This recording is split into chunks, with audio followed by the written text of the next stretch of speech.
October 9, 1918. Sigh, France. Dawn breaks over a field kitchen 70 yards behind Allied lines. Private William Irvine, 24 years old, stands alone stirring breakfast porridge for 200 men when he hears boots. German boots. 20 stormtroopers materialize from morning fog. Bayonets fixed. Eyes locked on supplies. Irvine's armed with a ladle. The nearest Allied soldier sleeps 100 yards away. Math says he runs. Physics says he dies. William Irvine picks up a rifle and walks toward them. In close quarters combat against multiple attackers, survival rates hover near 3%. Irvine has one bolt-action rifle, 5 rounds in the magazine, maybe 30 seconds before they close distance. No grenades, no backup, no cover between kitchen tent and tree-in.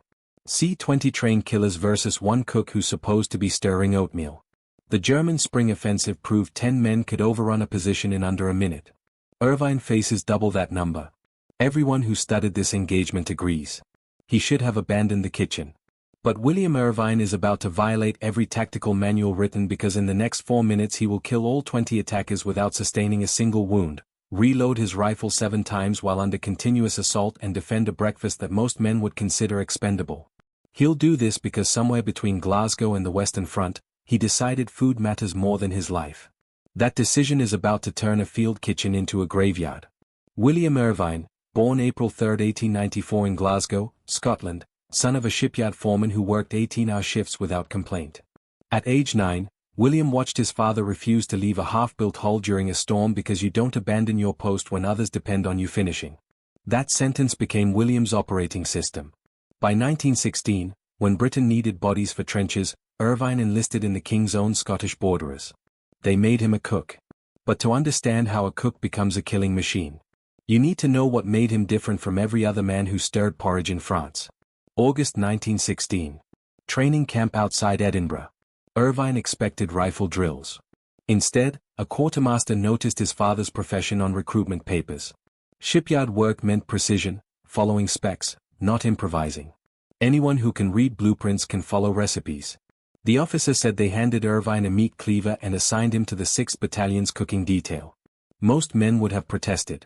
Irvine reported to the kitchen tent at 0400 the next morning and asked for the day's menu. Within a week, he'd reorganized the entire supply system, cutting food waste by 40% through precise portioning. The battalion commander visited personally to ask how a private accomplished what career cooks couldn't. Irvine's response, "Same amount of work, sir, just done properly." They promoted him to head cook. He was 22 years old. March 1917, Port of Killala. The battalion supply shipment arrived 14 hours late. Spoiled meat stinking in the French heat. 200 soldiers expected hot meals in 3 hours. A standard protocol. Serve hardtack and tinned beef. Apologize. Move on. Irvine disappeared into the dockyards. He returned 90 minutes later with 2 handcarts of fresh fish, 3 crates of vegetables, and a live chicken. Nobody asked how he acquired them. He served bouillabaisse that night in a war zone using a recipe he'd improvised from a conversation with a French dock worker. Men who'd eaten grey stew for 6 months straight lined up twice. A captain asked where Irvine learned French cooking. Didn't, sir. Just asked what ingredients do and listened. The battalion started calling him the magician. Irvine hated the nickname. "It's just cooking," he'd say, already scrubbing pots for tomorrow. June 1917 salient. German artillery dropped mustard gas shells 300 yards from the cooking station at 1,800 hours. By evacuation orders came immediately. Irvine stayed, not from bravery, from math. Dinner service started in 40 minutes. Men coming off the line would need hot food to function the next day. He soaked cloths in urine, tied them over his face, and finished preparing 200 servings of beef stew while gas drifted through camp. When the all clear sounded, soldiers found their dinner waiting, still hot, portions precise as always. Irvine was vomiting behind the tent from gas exposure, but had covered the food with canvas to keep it clean. The battalion physician ordered him to field hospital. Irvine refused until after cleanup. Pots don't wash themselves, document. He received a formal reprimand for disobeying evacuation orders and an informal commendation from his commanding officer. The reprimand went in his file. The commendation didn't. But January 1918, frozen mud of Passendale, supply lines collapsed under snow. Rations dropped to 1 meal daily. Thin soup, stale bread, nothing else for 3 days. Morale cratered. Desertions increased. Irvine studied the problem like a blueprint. He'd stockpiled non-perishables in hidden caches, traded cigarettes for extra flour, befriended a Belgian farmer who owed Britain nothing, but gave Irvine access to a root cellar. On the third day, when officers expected mutiny, Irvine served full portions, potato pancakes, reconstituted eggs, something resembling coffee, not gourmet, but hot, substantial, delivered on schedule. A lieutenant asked how this was possible. Prepared for problems, sir. Problems always come. The battalion made it through winter with 0 desertions. Nobody credited the cook. Irvine preferred it that way. Thy feeding people isn't heroic, he wrote his mother. It's just necessary. September 1918, 1 month before Sigh, German counteroffensive pushed Allied lines back 2 miles. The battalion retreated in chaos, equipment abandoned, supplies scattered, men separated from units. Irvine hauled his field kitchen by hand when the supply wagon overturned. Took him 6 hours to move 50 yards. Soldiers fleeing past him shouted to leave it. Irvine kept dragging. By nightfall, the line stabilized. Exhausted men collapsed in new positions, expecting no food until resupply. Irvine had his kitchen operational, served hot stew at 2,200 hours to men who'd given up on eating. A sergeant asked why he didn't abandon the gear. Irvine's response: because men fight better when they are fed. No. And I'm responsible for feeding them. That statement contained his entire philosophy. No glory, no bravado, just responsibility understood as absolute.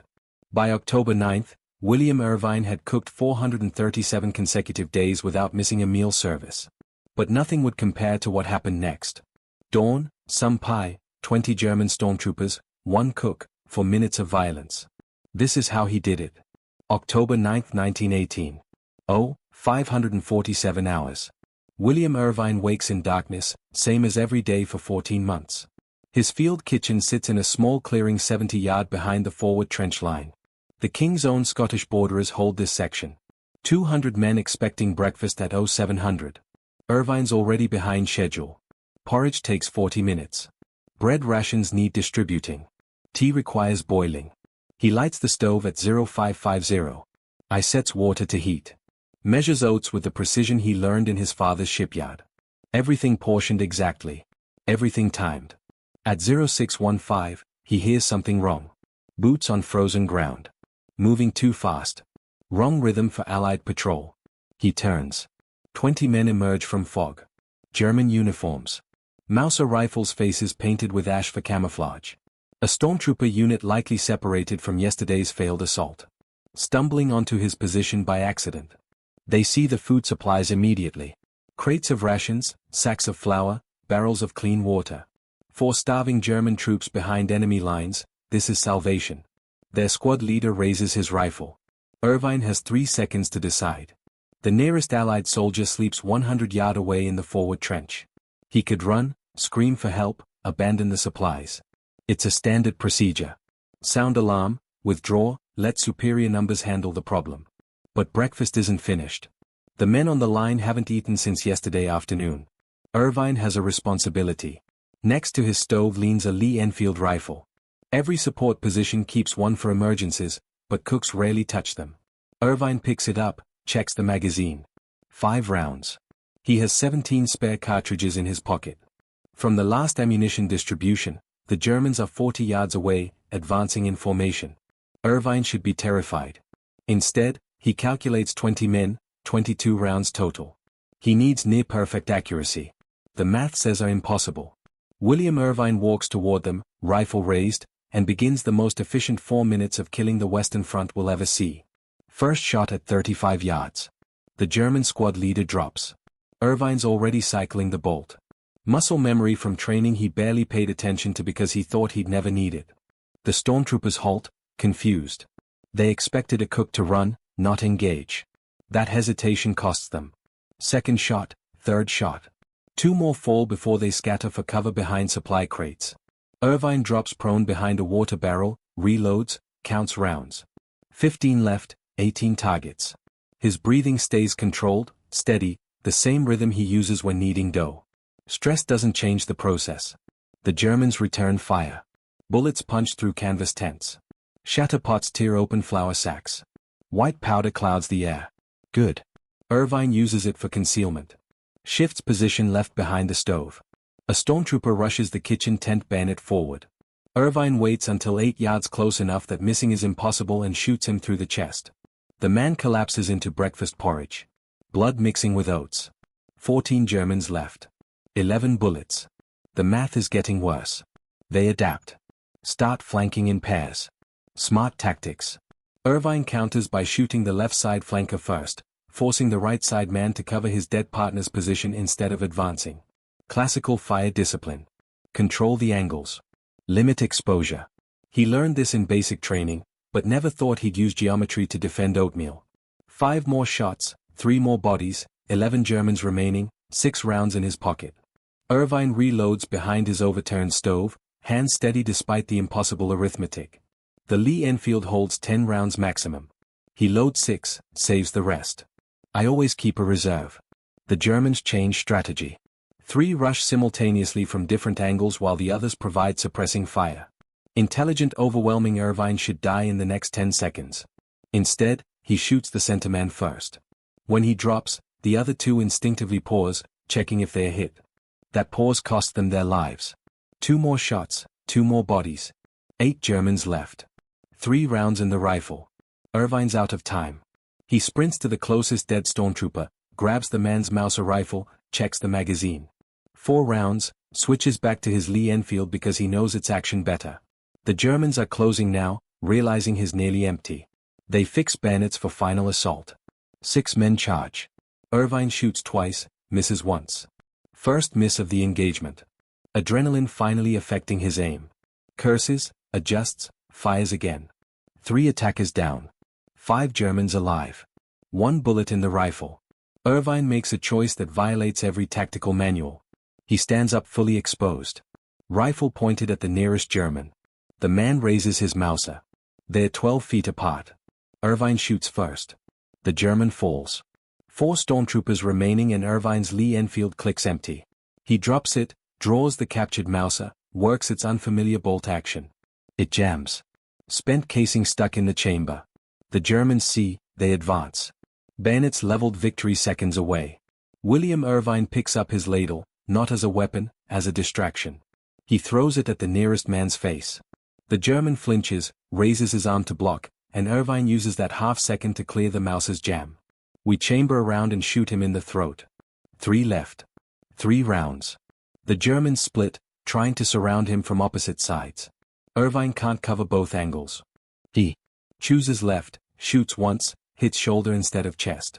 The man stumbles but doesn't fall. 2 enemies left unwounded, 1 wounded, 2 bullets. The math has finally beaten him. Then the wounded German makes a mistake. He charges alone, enraged, bayonet screaming toward Irvine's chest. Predictable, emotional. Irvine sidesteps, lets momentum carry the man past, and shoots him in the back at point-blank range. 2 Germans remaining, 1 bullet. They're advancing together now, cautious, covering each other. Irvine can't shoot both. He makes a decision his father would understand. Finish the job properly or don't start it. He shoots the German on the right. He then closes distance with the left before the man can fire. They collide. The German's bigger, stronger bayonet, swinging toward Irvine's ribs. Irvine blocks with the Mauser's stock. Feels the blade scrape metal instead of flesh, uses the German's forward momentum to drive him backward into the stove. The man's coat catches fire. He screams, drops his rifle, tries to extinguish flames. Irvine picks up the fallen weapon, and shoots him once through the head. The echo fades. Smoke drifts through camp. 20 bodies lie scattered around a field kitchen in various states of death. William Irvine stands in the center, breathing hard, clothing splattered with blood and porridge, holding an enemy rifle he barely knows how to operate. The entire engagement lasted 4 minutes and 17 seconds. He checks his watch. 621 hours. Breakfast service in 39 minutes. He needs to restart the porridge. Irvine walks through bodies checking for survivors. Finds none. 20 confirmed kills. He collects their ammunition. 63 rounds of 7.92mm Mauser. Useless for his Lee Enfield. Grabs their rations instead. Black bread, tinned meat, dried apples. Waste not. He drags bodies away from food supplies, not from respect, but from hygiene. Can't let corpses contaminate breakfast. The movement draws attention.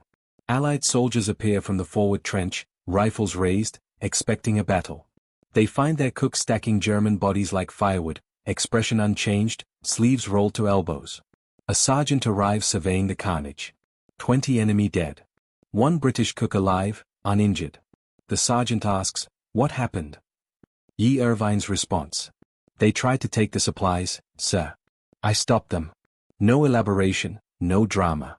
The sergeant counts bodies again, counts bullets, does the math himself. Impossible accuracy. He asks if Irvine needs medical attention, if he's injured, if he's in shock. Irvine checks the time. "Need to restart breakfast, sir. Lost 20 minutes. Men will be hungry." The sergeant stares. Irvine returns to his stove, wipes blood off pots, measures fresh oats. His hands don't shake. He's already thinking about tomorrow's menu. By 0700, the story spread through the battalion. The cook killed 20 Germans to defend porridge. Nobody believed it until they saw the bodies. An officer photographed the scene. Field kitchen surrounded by stormtroopers. Irvine standing beside his stove holding a ladle, an expression suggesting mild annoyance at the interruption. The photograph circulated through brigade headquarters. By afternoon, a colonel arrived demanding details. Irvine repeated the same story. They came for supplies. He stopped them.